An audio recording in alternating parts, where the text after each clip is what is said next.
Hello, good day. Another problem to solve for GEAS subject in ECE board exam as well as pwede rin ito sa ESAS board exam sa EE board exam na subject ay ESAS. Okay?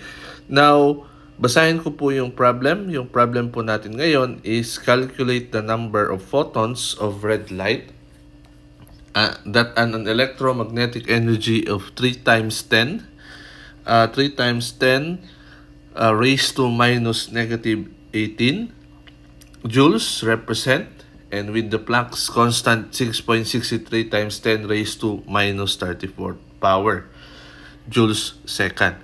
Now, this Planck's constant nasa calculator lang naman to. So, I'm familiar with the Casio yung calculator 570, which is hindi na pwede ngayon sa PRC board exam. So, doon is constant 0.6 siya. So, basta you just look for the constant sa calculator, makikita mo doon si Planck's constant. And then we have the wavelength of red light is 700 nanometer. Okay? 700 nanometer. Now, in order for us to solve this problem, we'll use the energy of a photon equation. Now, what is the energy of this photon equation? Yung energy po niya is E.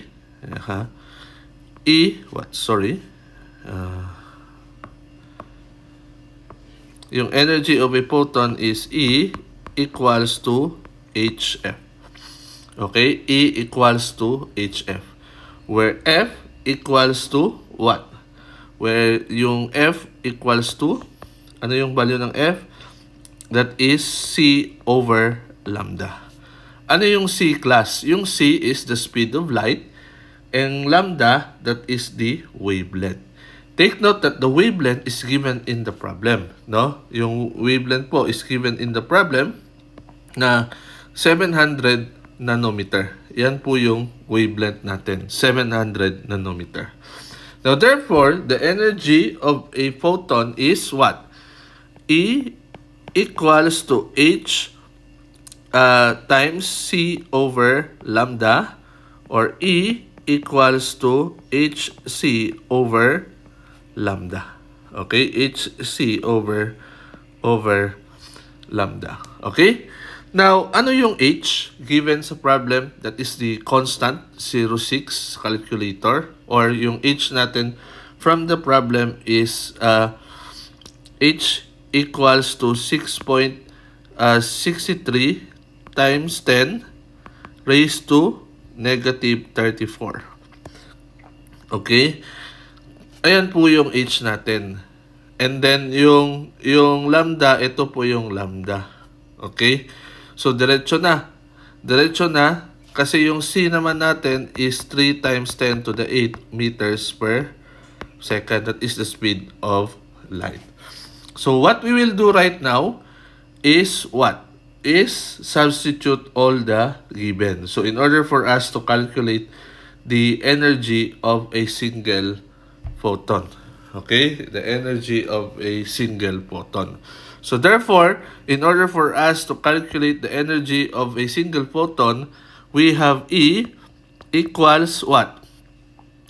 E, yung H natin na 6.63, di ba? 6.63, in which pwede lang kukunin nyo to directly sa calculator. Di ba? Kunin nyo directly sa calculator times what? Times 3 times 10 raised to 8 meters per second over given sa problem na nanometer, that is in meters, 700 times 10 raised to negative 9. Kasi nga, nanometer. In meters, naka-negative 9 po siya. Okay? Now, after this, no, makukuha na natin yung what? Makukuha na natin yung energy ng single photon. Okay? In order for us to solve the energy of single photon. But take note, class, hindi naman yung energy ng single photon, yung E dyan, energy ng single photon ang kukunin natin. What we will get is the what? The number of photons. So therefore, the formula, like let natin yung n as the number of photons, okay, as n as the number of photon, that is also equals to what? Yung given sa problem that the number of photons of red light, that electromagnetic energy, given yung electromagnetic energy, that is 3 times 10 raised to negative 18. Ito po siya. Okay? 3 times 10 raised to the negative 18 over E of single photon. Okay? Over E of the single photon. Right now, meron na tayong E ng single photon in which na-solve natin dito, class. Okay? And then whatever values na nakuha natin dito, substitute na lang natin dito sa energy of photon. Yun. Once we substitute sa calculator, di ba, may values tayo dito. Yung values na nakuha natin dito, input natin kaagad dito. 3 times 10 raised to the negative 18 over energy of a photon. Ang lalabas po yan na sagot is approximately 10.56 or 11 photons. Yun. Again, first, i-recap ko lang ha, paano natin isolve. Basahin ko lang yung problem ulit. Calculate the number of photons of red light. Then, an electromagnetic energy of 3 times 10 raised to minus negative 18 power joules represent. Ibig sabihin, yun yung total number of energy na pag in-add up mo lahat ng photons. Kaya ang tinatanong niya is, ilang photons yun corresponds with this 3 times 10 raised to the negative 18. So kung ano yung ginawa natin sa problem dito, class, is kinuha muna natin yung energy ng single photon, in which nakuha natin yung energy ng single photon using this equation.